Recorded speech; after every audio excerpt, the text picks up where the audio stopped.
Great. Thanks, Tova. So when the website gets launched in September, there'll be like a theme for every month. So over the course of a year, there'll be a lot of themes of leadership development that'll be covered.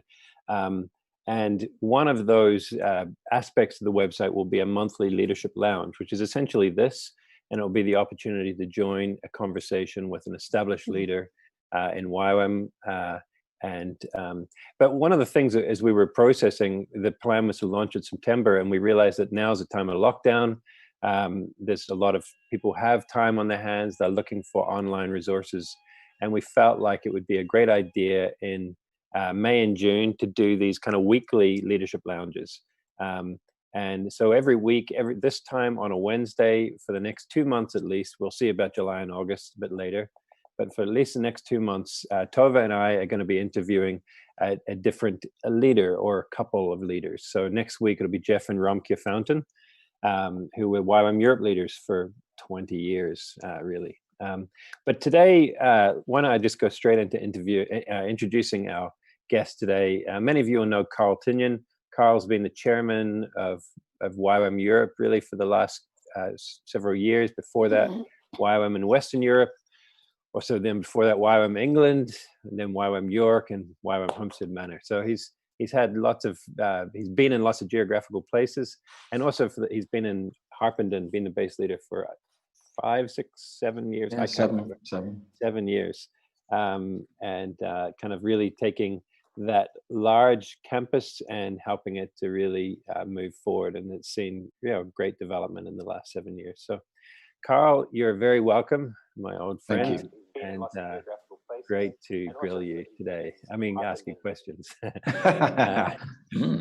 So, Carl, why don't we just start? A lot of people will know you, but can you, in a way that's not just redundant, but can you just kind of sketch your kind of journey as a YWAM leader from when you came in on a DTS to where you are now? What have been some of the major milestones, successes, and achievements you've had during that time? Yeah, well, I started at Homestead in 1994, and didn't know much about YWAM actually, and just was testing out a calling to ministry. We started on the 2-year track of DTS school leadership training, the BLS it was called at the time, Basic Leadership School, and kind of fast-tracked it a bit and ended up assistant leading schools and realizing that I had some kind of leadership call. And then I was offered long-term leadership DTS involvement, but at the same time, another department offered me kind of youth work and establishing discipleship training stuff with local churches and youth. And I prayed about, I didn't really know which one I should go for. Both were great opportunities, but the youth one was much more of a blank piece of paper. They were asking me to pioneer a summer mission program for youth. And in asking the Lord, I remember it was quite a pivotal moment for me. The Lord said to me, you could do either of them. Which one would you like to do? Which one excites you more? And I was so shocked at this way of God's leading. I'm like, but surely there's a right answer. And he's like, no, I'll do the things, I'll bring those things out of you in either choice. So I chose the pioneering route. And I think at that point, I realized something about myself that I was much more attracted to a blank piece of paper. So I started a kind of a summer mission program that led into accidentally, like a youth church. So I kind of fell into church planting really, and that changed the whole course of my YWAM future. So I was in that realm for quite a while. And then ended up sort of part of base leadership as well, and then pioneered an urban team in York. And then we started a leadership training center, and I kind of fell into the U of N at that point as well, because we started a school called the School of Pioneering Leadership Development, and started to sort of sense what the U of N was and the potential for that. And then I became the national director or national leader for England. And yeah, kind of fell into all kinds of other things. Much of my leadership journey has been falling into stuff. I've never really pursued a role or asked for a leadership role. It's always so those doors have opened for me, I suppose, as I stayed true and stayed on track. Mm. And then I ended up Western European, and then ended up moving to Harpenden, leading a So large U of N campus base. yeah, yeah. So Carl, like I'm sure almost everyone watching kind of can remember the time they finished the DTS. So your DTS about 94, is it? 95, 94? 94, yeah. Um, and most people watching can identify with that, coming out of that DTS often with a lot of idealism and like, I'm going to change the world. Yeah.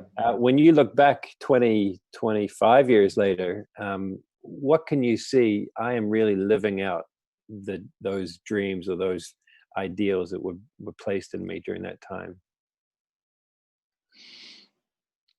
It was at the time when Delirious was breaking out, and we were singing "I Want to Be a History Maker."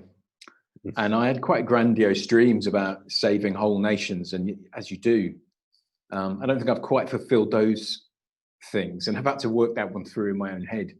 But I feel like I have pursued. I've pursued obedience to the Lord. So, in many ways, we've always managed to hear God's voice in terms of moving to the next thing, and knowing when God was moving us and asking us to take risks and step out of our comfort zone. So I think in many ways I don't have any regrets. I remember hitting 40 and realizing I didn't have any regrets in life or in ministry, because I'd been able to pursue my dreams. And I think YWAM teaches that, and it encourages that. But all the things that I've loved and wanted to go for, I feel like I have done. There's still quite a few more things, but yeah, I think that me in 1994 couldn't have even possibly imagined that I would have lived the last 25 years in the way that I have, traveled to the countries, opportunities that have opened. I feel very, very privileged. So yeah. Mm-hmm. So I remember, I'm just going to ask one more kind of more personal question, maybe about your journey, and then Tov is going to ask a few questions. But I remember being in Australia in a base called Wollongong. You might have been south of Sydney 8 years ago. And during the week I was speaking there was another school. They said, could you come and speak to our staff, the two school speakers? We as staff want to ask you questions. It's kind of like a grill the speaker time. They can ask any questions.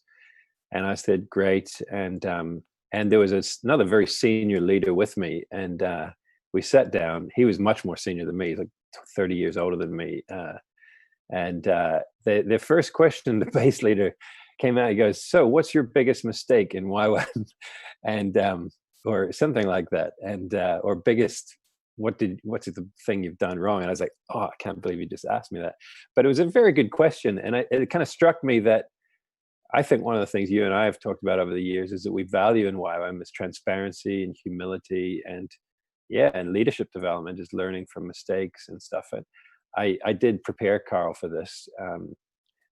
But I mean, as you've kind of reflected on the question I texted you about 2 hours ago, can you kind of share with us some kind of sense of a mistake that would be helpful for people to hear, you kind of acknowledge, because we all make mistakes, what would that be for you?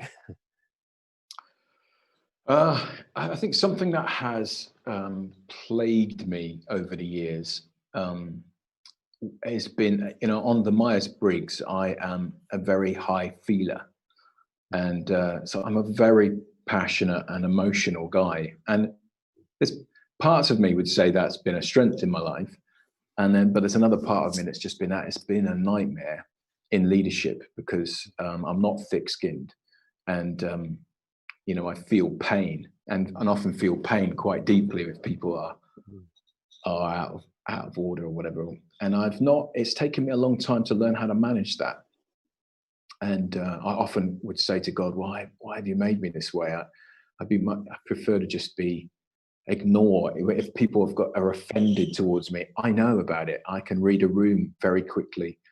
And I think a failure for me, or an area of weakness, is just not always being able to manage that enough, and brewing on something for too long, and learning how to just keep my heart straight.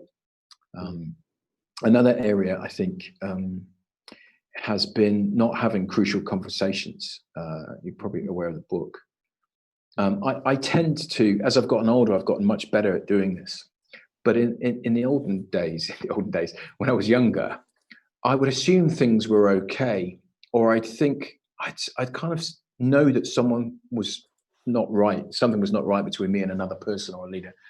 And I'd perceive it, and I'd probably be able to work out what it was, but I'd think, oh, it's probably not that big a deal. And I would leave it, or I would be afraid of the conflict or the confrontation. Again, the feeler. And I think, as I reflect on 25 years, there are some crucial conversations I wish I'd had sooner. Sometimes I would have them, but 2 years too late. And someone had been holding a fence towards me for 2 years and probably could have been solved really quickly from some honest conversation. Hey, I think you are feeling this. Is that true? Or when I said this, what did you hear? And quite often it's not quite what people think. And I think I could have cleaned up some things a lot quicker by just having a crucial conversation quicker. And I regret that in some cases. So those would be two areas of mistakes, I think. Yeah. That's great, Carl. Thanks for sharing that. Thank you. I kind of have a side question maybe.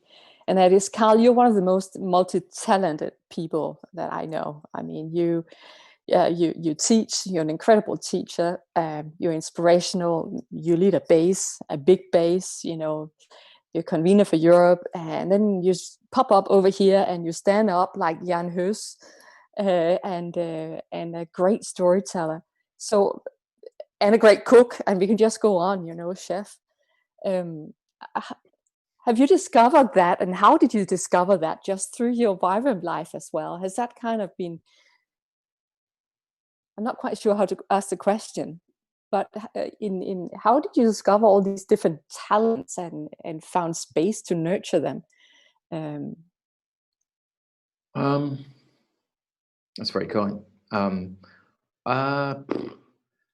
I think that there's a common denominator with all of them, and it's kind of around the creative arts.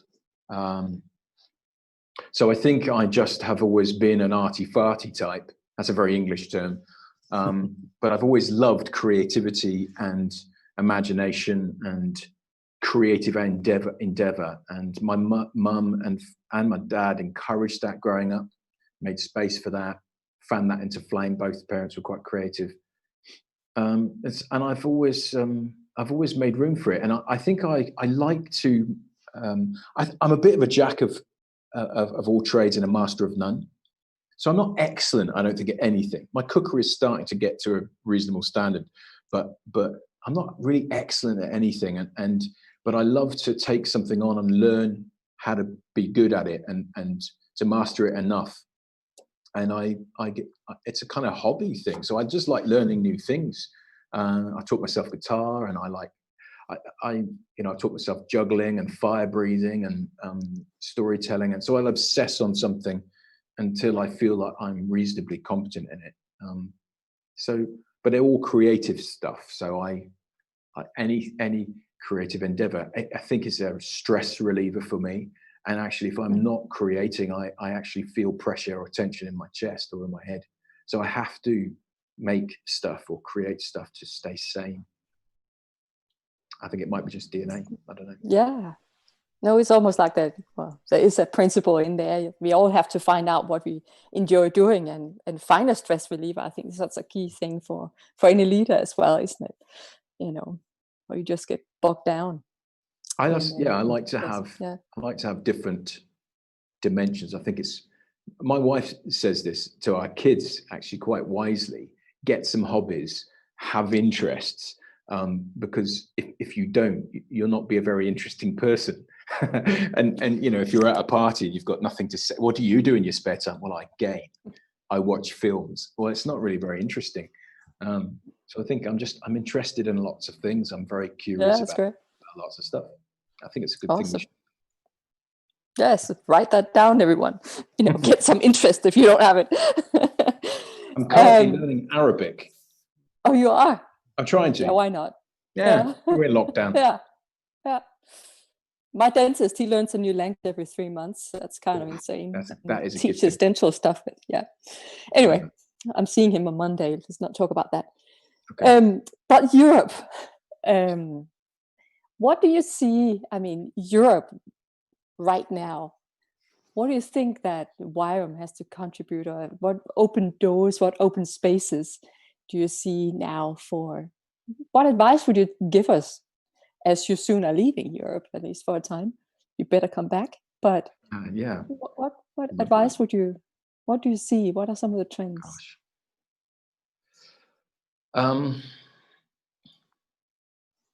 I have, from the very beginning, remained convinced that we have a role in church planting in Europe.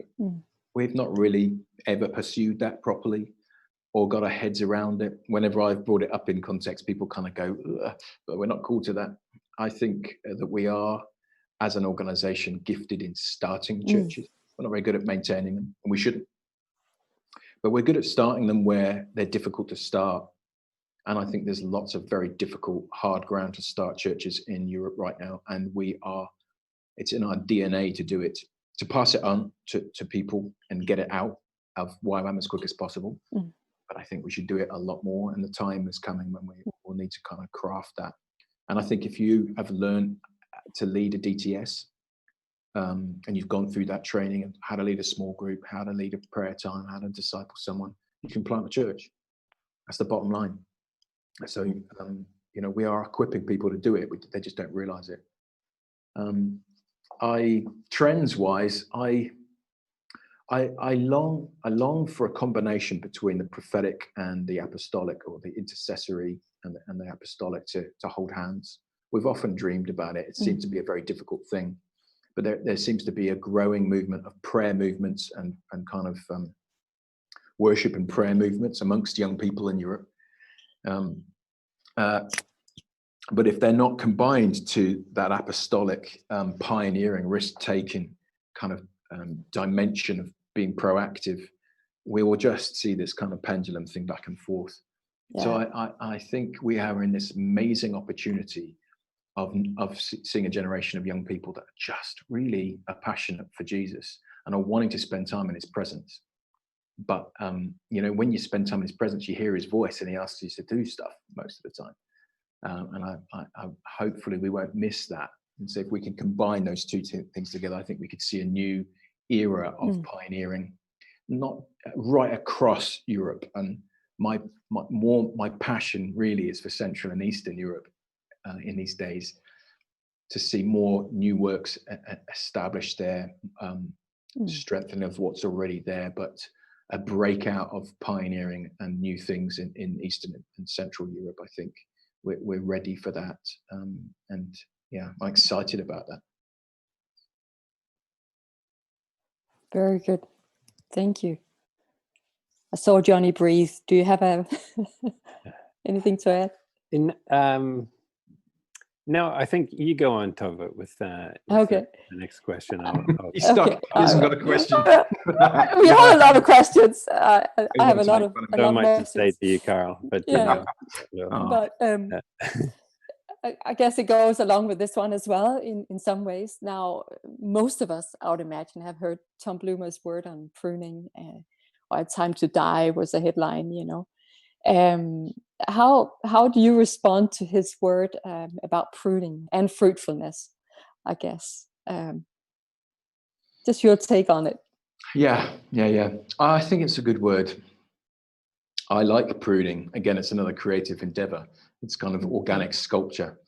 The reality is there's danger for people to misunderstand it. And he uses an example of a smaller team not growing and not moving anywhere. And I think a lot of people then go, "Oh, small teams should stop or cease." And I've talked with Tom on it, and that's not what he means. And if you really listen to the words, there's a major part of it where he talks about our impact in the spheres. And I think that's another dimension of our European future, is what does it mean to be YWAM and in the spheres as YWAM, as a Christian domain, one of the religious spheres serving in the other spheres. And he's saying that our impact hasn't been that great. and we're not preparing people to go into the spheres, even if they are not in YM and they go professionally into another sphere. We're not preparing people to do that. We talk about discipling the nations all the time. We talk about it, but no one is actually preparing people properly to do that. And I think that is a very, very important question. And there's two sides to it. That we need to think and ask the Lord, how in this kind of future that's unfolding, what is YWAM's mandate in impacting the spheres? What are we supposed to be doing? I don't think we should be all things to all men and women, but I think God has some specific things for us to do, and it would be good for us to actually begin to sharpen our strategic focus as YWAM bases, training bases, and in urban locations. Often urban locations feel they've got to be everything, and that's not helpful. Focus, sharpen, ask the Lord, what is it that you're supposed to do? What's your voice? What's the fruit that he's asking you to bear? If you know that fruit, then you focus everything around it. And something Steve Mayers always talks about is we need to be having reviews, yearly reviews, and that is a pruning process. And I'm not sure that we do that enough in YWAM. How are we doing?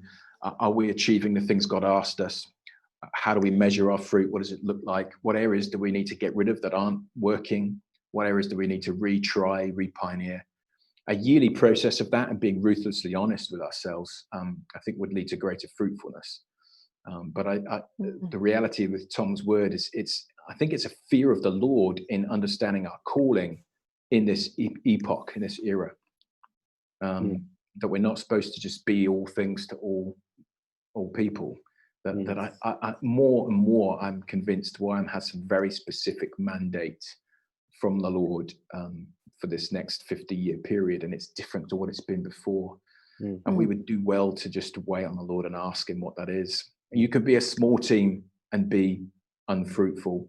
You could be a really big team. You could be a training base and be unfruitful. It's just that one might be easier to spot than the other. So actually the bearing fruit thing is applicable to all YWAM locations, whatever size. We should all fear the Lord in this and cut off things that are a waste of our time. That's very good. So that's again something about crucial conversations, isn't it? And daring to ask some really pointed questions. Yeah. Thank you, Carl. Yeah. So there's probably a couple of questions I have that I'd love to kind of zero in on some of what you've just said. One is just to try to kind of flesh it out a little bit for us as we're in, a diverse bunch of locations around Europe.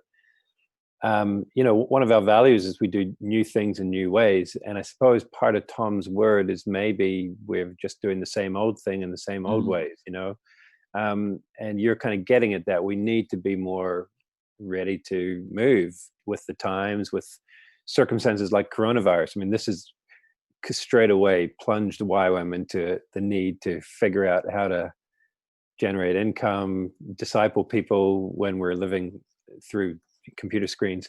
But beyond coronavirus, is there some practical things like schools, ministry type things that you kind of think that we really should be looking into some new areas? Should we be running a kind of a school that we don't run, or should we be doing some kind of ministry that currently just doesn't exist in YWAM? Like, is there some specifics you could kind of maybe put your finger on, do you think?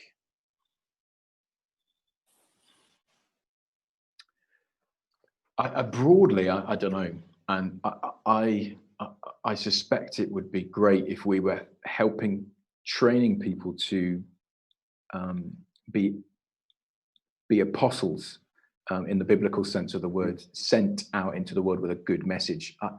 I don't think the DTS prepares people to be apostles anymore or missionaries. That's kind of bad. I'm not sure that's even the goal of DTS leaders, and yet in YWAM's early days, that kind of was the deal. And an apostle or a pioneer goes into a location, and they don't go in with a preconceived idea or an agenda of what they want to do, other than the fact that God's told them to go there and they're being obedient. But they go there and they take a kind of a litmus test, what's the word? They take the temperature, and they sense the air, they taste the air, they feel the ground, and they see what their needs are. And you create in context. You create in a field-driven way. You don't just, you don't do it separate from there. And you will never know what new things you should be birthed until you're in that place. And that's, over the years, we've seen a tremendous breadth because of that freedom to create based on need, or based on what's relevant in that place. A team in the Middle East is going to create stuff very different to a team in the south of France.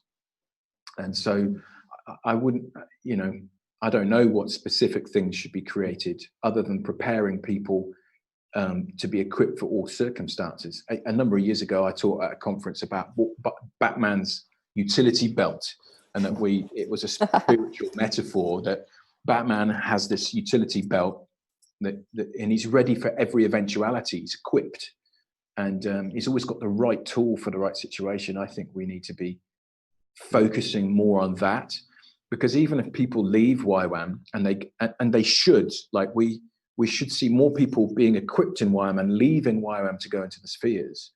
Yeah. They should be taking that kingdom-shaped Batman utility belt into the spheres and pioneering new things in the spheres. That's how the kingdom comes. And if I thought that we saw an increase in that over the next few years, and that is connected to Tom's word, I would want to stay in YWAM for the rest of my life, because that is just mega exciting. And we have no idea what movements we would release if we equipped people and let them go in that way, that equipped to be able to start a school, start a church, start a new ministry, start a business, communicate in prophetic ways in the media. That'd be great. Yeah, just also coming into Tom's word, touches on the issue of kind of small teams, couples, and bigger bases, training bases.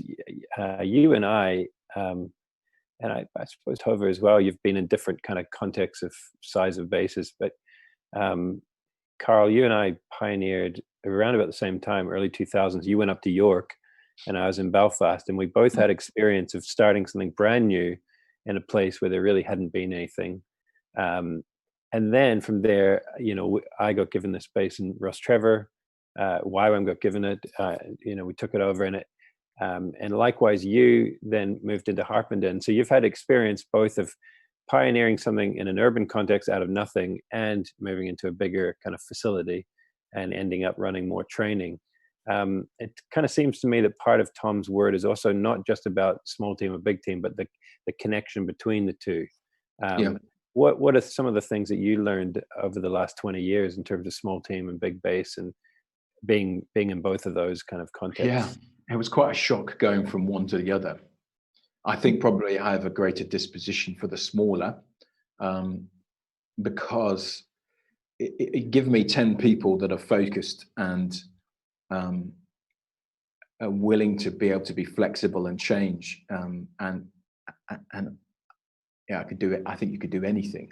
And so I loved that context of a smaller team. God spoke we'd be sitting praying together. God speaks. Okay. And next day we do it. There wasn't a lot of process. There wasn't committees. There wasn't, discussion groups. We were able to flex and move and take risks easier, and deal with crisis, deal with conflict quicker and easier. And I think partly when you're a small team, you focus more. So you haven't got all the distractions of all the other things going on. You've got less resources, less assets to manage. We rented everything. And we bought a building in the end, but you can focus more. And I think you can often see that fruit when you're able to focus more. But large training bases have got phenomenal resources. And when I was in York, we often complained that we didn't have this, that, and wouldn't it be great if we had a photocopier, and just the kind of basic, all kinds of stuff that we lacked, and we knew that we could have done a lot more. And so, being in a training base now, it's slower moving. There's a lot more to manage, so it sucks up a lot of resource, of time. But you've also got an unbelievable amount of people excellent people. And it's kind of, that's like an army that could be utilized in so many different ways.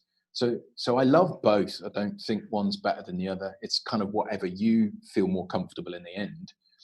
But a larger base is a resource center for the smaller teams, smaller locations. It's like the old monastic model of a large monastery that sent out smaller monastic church planting teams. It exists to strengthen, support, resource with finances and people.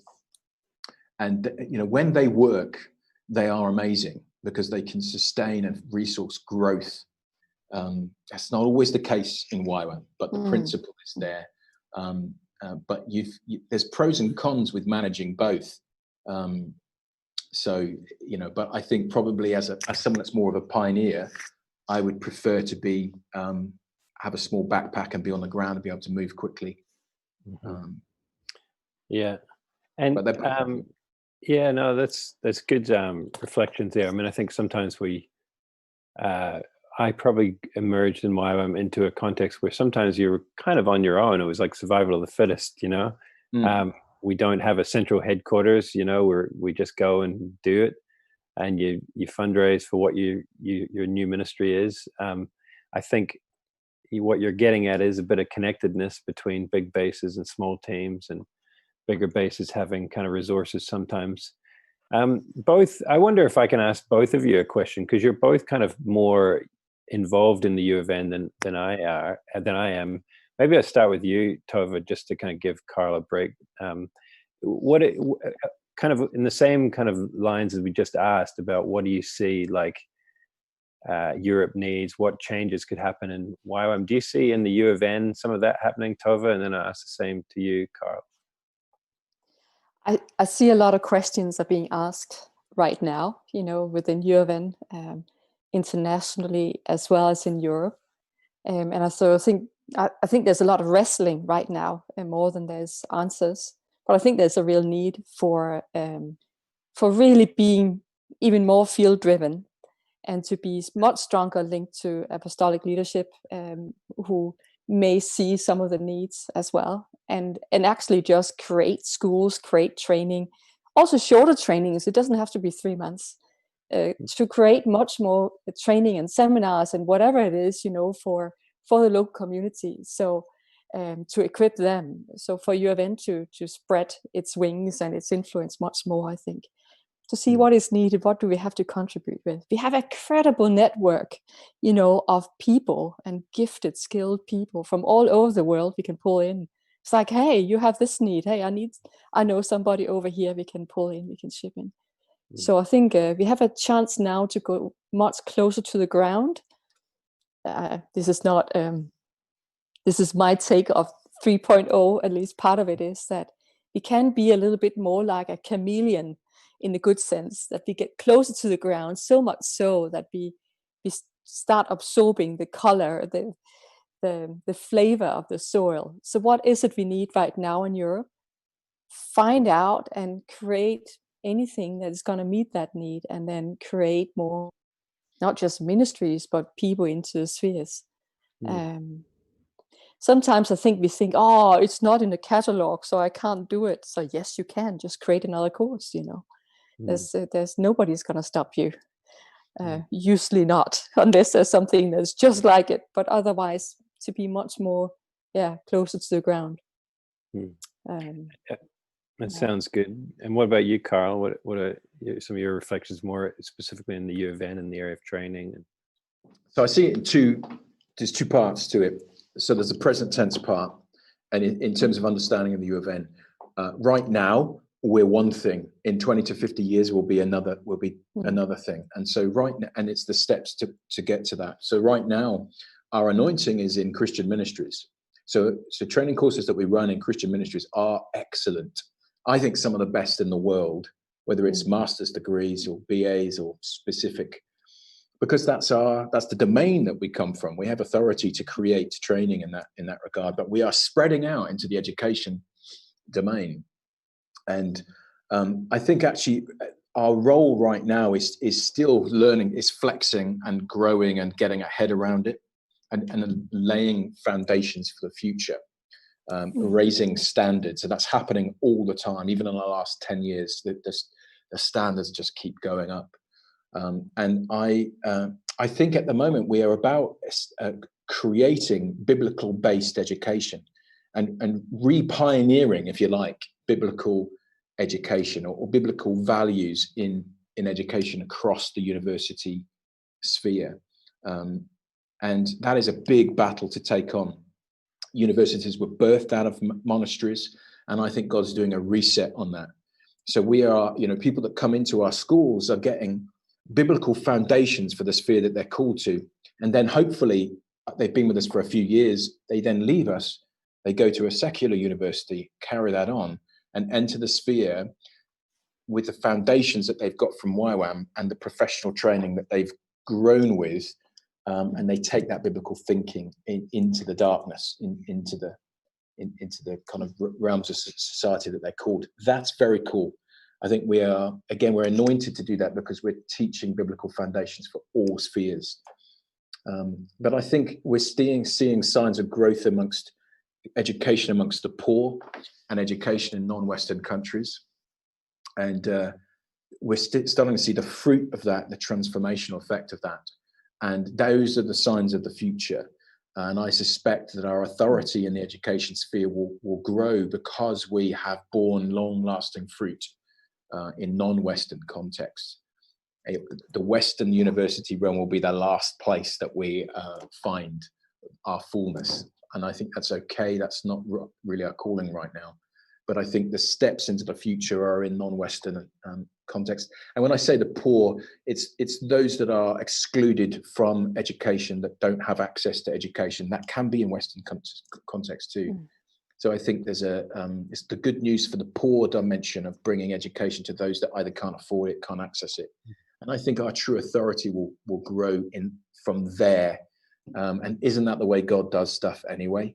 So I think the next 20 to 50 years of the U of N will be an extraordinary curve of growth and pioneering and new things and new authority, growing authority. But it will take a while. Can I just add one more thing? I fully agree with you, Carl, on what you shared there. I think there's another thing that we can get much better at, and that is to stay in touch with our alumni. Yeah. People that has done schools with us and they've done degrees and they're now out there, in mainstream, society, working and being very influential, and we have no contact with them too often. Instead of feeding back into our courses and coming in with the expertise so we can stay sharp, instead of there's a danger always, to keep teaching just the same thing, or, and not stay close to the field. So there's amazing people that are now working in the field, in mainstream business or whatever area that we've lost touch with. We can get much better in staying in touch and bringing them back in. So we can stay sharp and up to date, I think.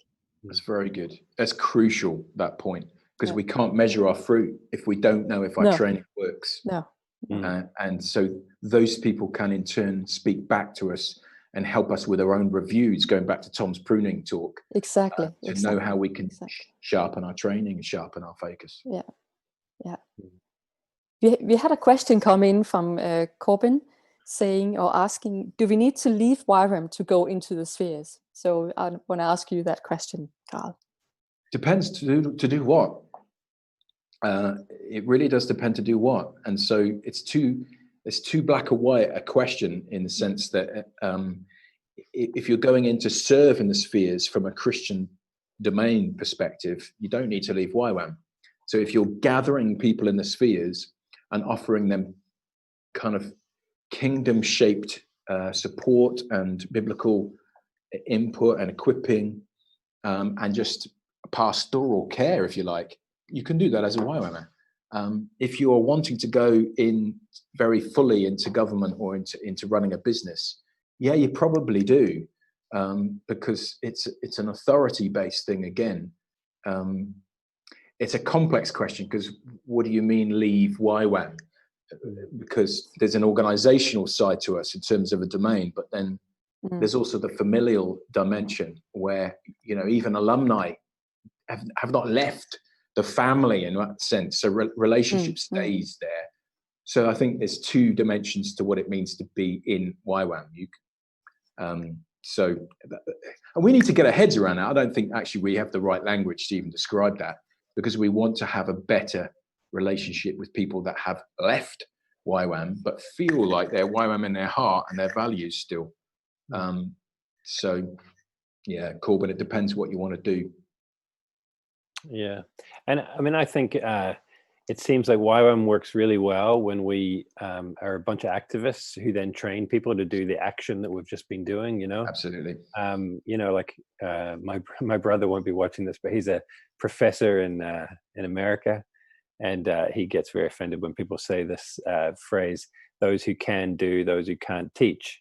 I think you know, and it's this kind of idea of those who can kind of go out and do it. And then there's those who kind of hypothesize and conjecture and teach and become professors. And I don't think the U of N should ever be a bunch of theoretical academics with no connection to the grassroots. I think it's coming back to your chameleon word, Tova, about being close to the ground. I think when we function well is when we are training people on what we've already been doing, you know, which is hard in the spheres. I think some are easier than others, you know. I mean, like, I never thought I'd make a documentary, but I made one last year, and suddenly you kind of feel like, oh, does that mean I'm in the sphere of whatever that is? What is that, entertainment? I don't know. Anyway, let's move on.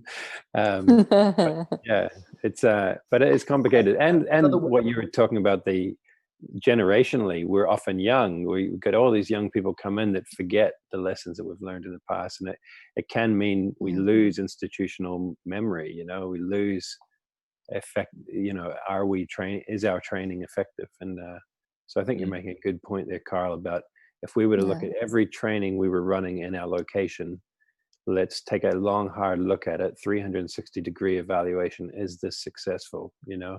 Yeah. And if it's not, if we're just doing it because it was done that way in 1972, well, what do we need to change, you know? Yeah. Tova, have you got something there? Yes, I do. And that's, Carl, some of us know a little bit about what you're going to do in the future. But could you just share a little bit with us? What are your plans, and what is the Lord saying to you? No, there's more studies that, you know, as well, but can you share with us? Yeah, I've been in England for 25 years. I'm married to a Kiwi, and I think we've always prayed about the possibility of spending time in the Southern Hemisphere, and wanting to do that before our kids have properly all left home, even if that was for a season. And I think that we are changing gear a little bit in the journey that we've been in, particularly in leadership. And I've carried a lot of leadership the last 20 years. And I think we want to change gear slightly to begin to focus a little bit more on some of the areas of passion and calling, both in that's grass-rooted. We long to get back to the grassroots. We don't entirely know what that will look like. I'm really interested in education. I'm really interested in education for the poor, and interested in combining art or the arts with education in helping people discover intelligence through creative thinking and imagination and narrative. So I'm looking to do a PhD or a doctorate in that area of and I'm hoping to get involved in projects in the Southern Hemisphere, in different countries around education and the arts. But it's all a bit out there. We're pioneering again. We're taking a step of faith because we felt God stirring that in our hearts, and we're going for it. Every step of faith we've taken before, we've not entirely been sure how it will work out.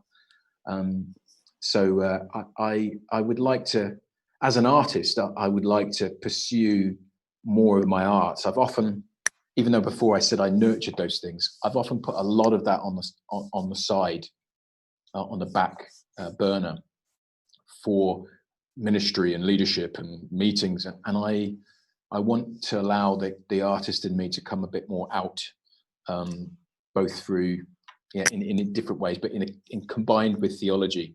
I don't quite know how that will look. I'd love to plant a church that's around in an artist community that includes food and music and storytelling and art. And I'm getting older, and I'm like, how can I combine education, teaching theology, art, cookery, music, storytelling, and animal husbandry? How can I combine those things into one domain and sort of see people coming to know the Lord at the same time?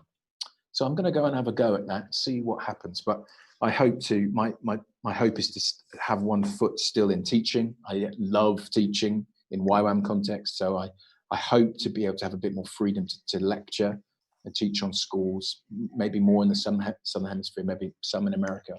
I don't know. Does that answer it? Kind of. Yeah.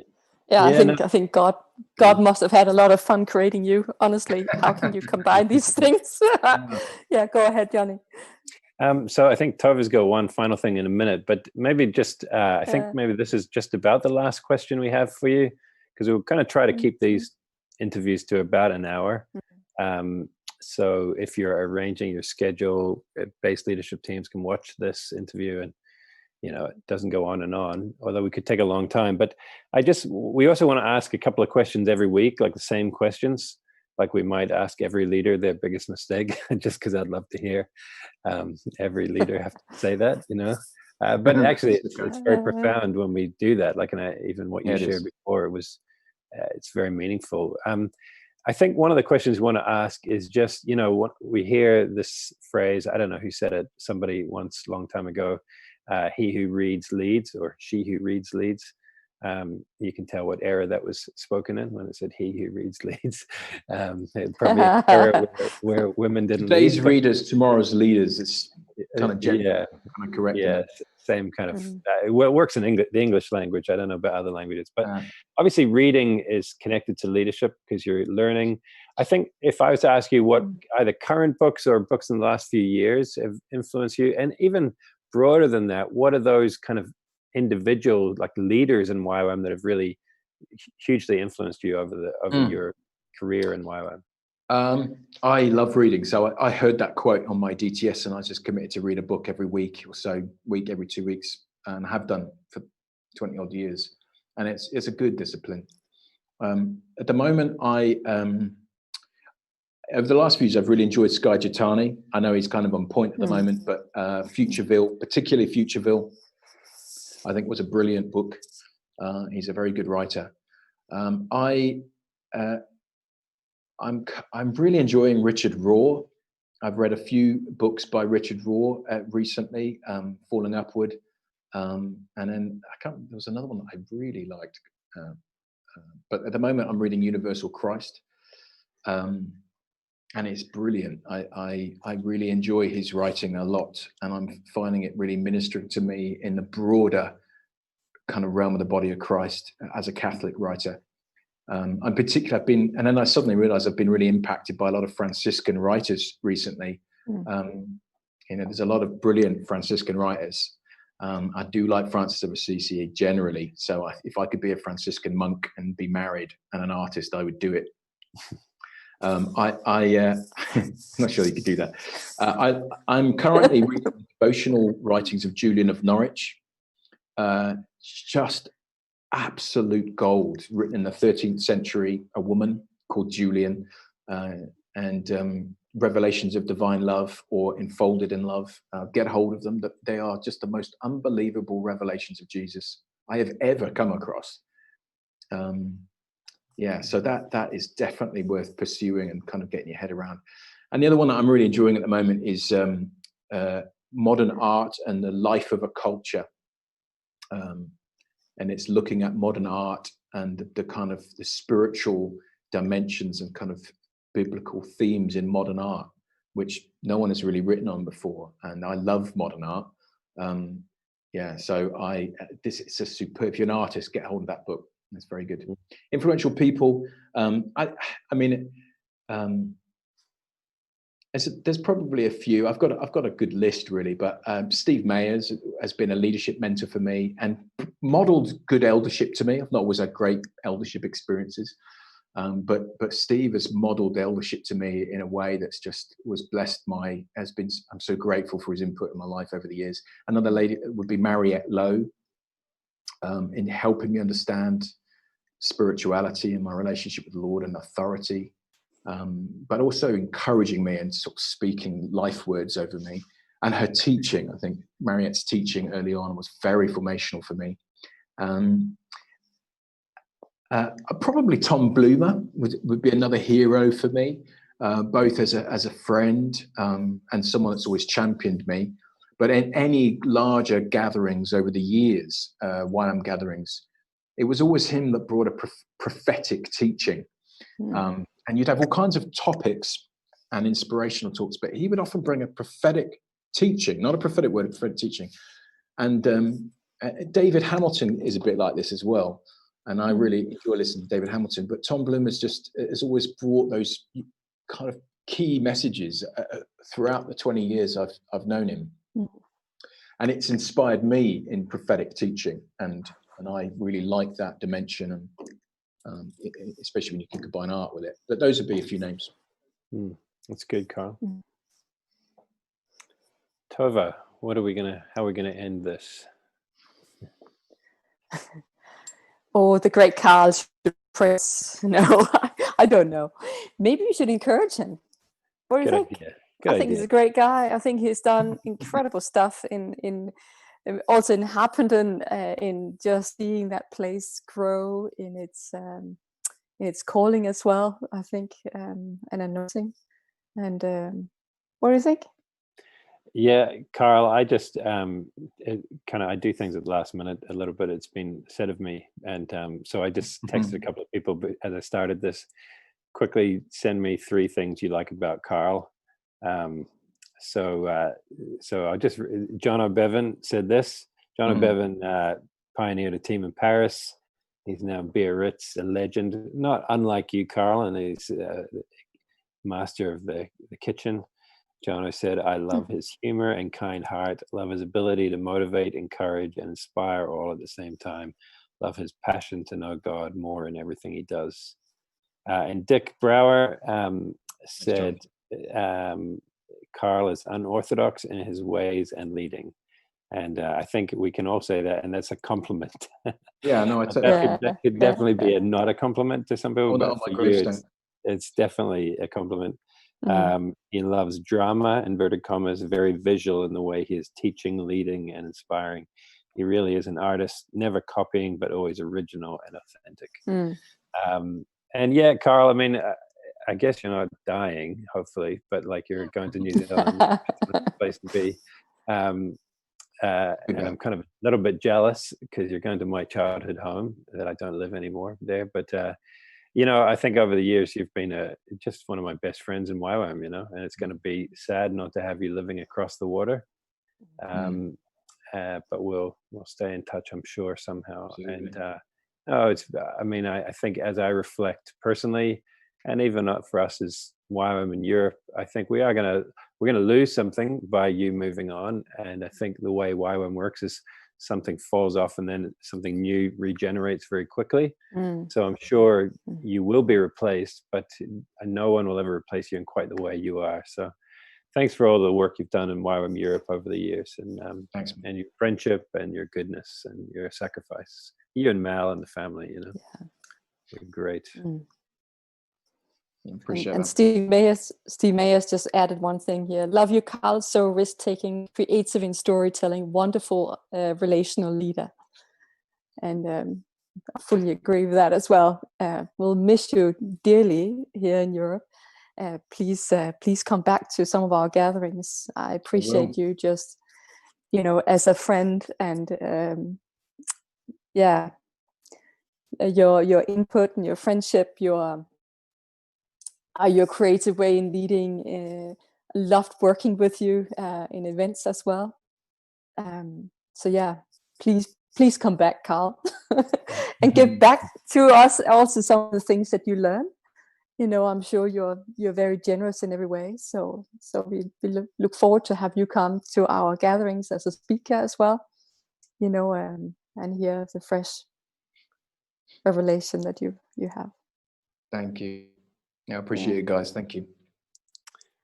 Okay, well, I think we're going to bring this to an end. Thanks, Carl, for your time.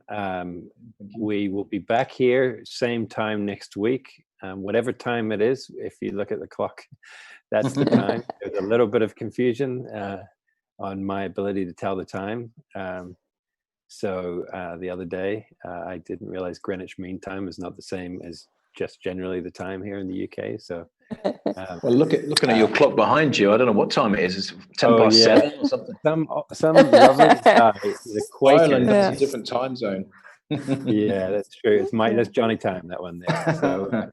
So with this lovely old gentleman, a Quaker guy in his 80s, came and donated a bunch of old vintage clocks to us as a base. So cool. The base is full of these things. The problem is they need to be wound up, which this one hasn't been done. So, but look, we'll be back here in a week's time, the same time with Jeff and Ramke Fountain. Jeff is just an elder statesman in YWAM, and really beyond just YWAM in the body of Christ. And he and Ramke are just stellar people with 40, 50 years of experience in YWAM to share from. Yeah, don't miss that. That would be amazing. No, yeah. Tove, is there anything you want to say just to end?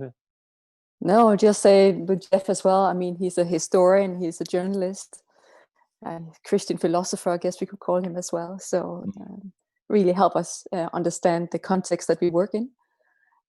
So yeah. But thank you for watching, and thank you, Martin, as well, for helping us in the back. Thanks to you, we actually made it today. So yay!